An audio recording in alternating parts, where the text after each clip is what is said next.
shortly going to be joined by Alice Soper as we look at how we get the step up. How do we carry on with the magnificence of women's sport, particularly team sport, and the engagement that it has ignited here in New Zealand? Ruby Tui.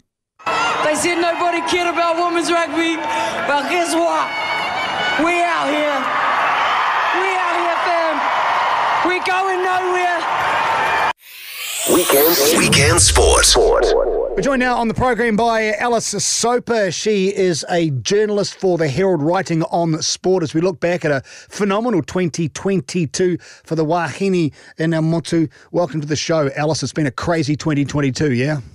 Oh, it's been my favourite time. I've been in a desert of content only to have all of my Christmases arrive at once with just so much women's sports to get my teeth stuck into. You wrote something wonderful in the New Zealand Herald, which is partially why I'm talking to you now, because I think it's really, really important. The last sentence you wrote in a story about the good and the bad of 2022 was women's sport has arrived. It's all come crashing down in the collective consciousness of sports fans. And I don't think there's been a bigger year when it comes to engagement and, more importantly, coverage of women's games right across the board, not just in one sport, but in numerous sports. Yeah, and I mean, look, that has to be first and foremost due to the fact that we had hosting rights, right? Like, we had no excuse not to put it on the air because we had the Cricket World Cup and then the Rugby World Cup right here on our doorstep. So long, we've been champions, and, particularly when it comes to the Black Ferns, what I always say to people is we've known, cerebrally that these women are amazing. We know the stats. We know they've won 5 World Cups, and now to see them win their 6th on the home ground, we had to feel it. And that's the difference that you have when you have it at home, to be able to touch it and get hold of it and go, wow, this is, what the rest of the world has known we are this good at for a long time. But, it's the same for our cricket wahine as well. They did an amazing job with that tournament, particularly with the fact that they were still having restricted crowds. And you looked at the stats that came out of the viewership on the back of that, unreal stuff. And, you just hope that when it comes to next year, hey, we might not have the international ones, but we've got plenty of domestic competitions for us to keep this hype going. Yeah, and look, you go to domestic competitions like Opiki, for example. We know how good the women are in the Super Smash and the rest of those sports, but how do we continue the momentum? I suppose that is the big trick, because when you've got it at home, you've got the media attention, you've got it on TV, it's all very well to wallow in it. But what has to happen through 2023 now to maintain what we've managed to pick up over the last year or so, Alice? Yeah, I think it's about moving away from the hesitancy. I think the thing that administrators sometimes fail to recognise is their hesitancy is contagious. If we see them kind of umming and ahhing at the top of doing things by half measure, and that includes, in terms of our domestic leagues, that can be like, oh, is it really worth me going down and turning up if whoever it is that's running the sport isn't necessarily giving it the full love that they can. So I really want to see people stop doing this, we're just kind of putting on this competition to tick a box, and instead get excited about it. There is a fantastic woman over in the US whose name, of course, I have immediately forgotten, who talks often about how we have to move away from the way that we speak about women's sports. Often we are talking about it like it's a charity, like you need to do us a favour by turning up and watching, and instead we've missed the opportunity to talk to people about how exciting it is. And I don't think there's anything more exciting to watch than women's sports at the moment, because the way that things are changing so rapidly in terms of the skill set that are out there, we're seeing, I think it was 4 other teams that professionalised in women's rugby last year. At the beginning of the year, it was just England. Then New Zealand caught up, then Ireland joined in, then Italy as well, who are all jumping on and saying we have to pay for this. Well, if you see that continue in that trajectory, you're going to end up seeing those results from people no longer having to be part-time professionals and able to invest in their craft. But also, if you're having that paid professional at the top, you're going to have those domestic leagues that are competitive enough to be able to make those contracts worthy. So we want to see that. See people get excited about those domestic leagues, but let's see us market them, invest in them, promote them. Let's not schedule things. We talked about the All Black clash, obviously, with the Black Ferns during the World Cup, but that happened all during the FPC. I had to have 2 screens on. FPC, sorry for those newer people, Farah Palmer Cup. That's our version of provincial rugby here in New Zealand. So we had to have 2 screens on to be able to be watching, Waikato and Canterbury at the same time, and that shouldn't be the case. There's, you mentioned the hesitancy around major organisations actually promoting the sport. This has been a shot in the arm for them, knowing build it and they will come. I know it's a bit of a cliched existence, but I get the feeling that a lot of administrators actually didn't realise the success they would have. So what we've seen in 2022 should be more strength to their arm for the future. Yeah, absolutely. And understand too that this is a whole untapped market that you're sitting on top of. You know, this is the conversation I often have with people. Is they assume it's about kind of tricking current fans into also getting behind the women's team, when really they've missed a trick, which is a whole range of people that have never connected with their sport before, but have a new opportunity to, because they've got people on the field that look like them. You know, you look at who turned up at Eden Park. Yeah, there was a number of people that were prior rugby fans, but there were a lot of people that had never watched the game before. You know, my little brother included. He's only ever been to Eden Park to watch women play, and that's because he feels inherently more comfortable in a crowd at a women's game than he does at a men's game, you know, and it's because it is a different group of people there.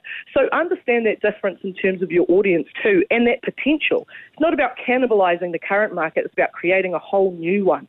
So know who you're talking to.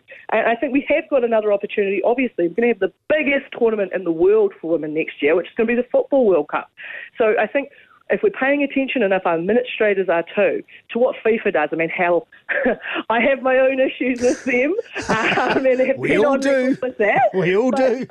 They do run a big, big show, and I don't think we've ever seen something quite like that. You know, the Rugby World Cup was obviously huge for us in terms of it being a rugby nation, but in terms of the slick marketing production, we haven't had anything like FIFA here for women's football. So that's going to be another whole level up. What do you think the men and male sport can learn from what's happened over the last few years?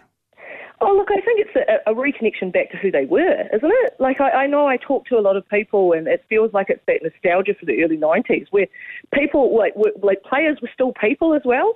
We've got this whole production line where we're pulling kids out of school and putting them into, you know, this is how you become an All Black at 16, and there's no opportunity for them to figure out who they are as well as who their dreams are, you know? Like, we've kind of just gone too hard into pushing people into this mould that we're not allowing them to be their whole selves, and that's what people loved.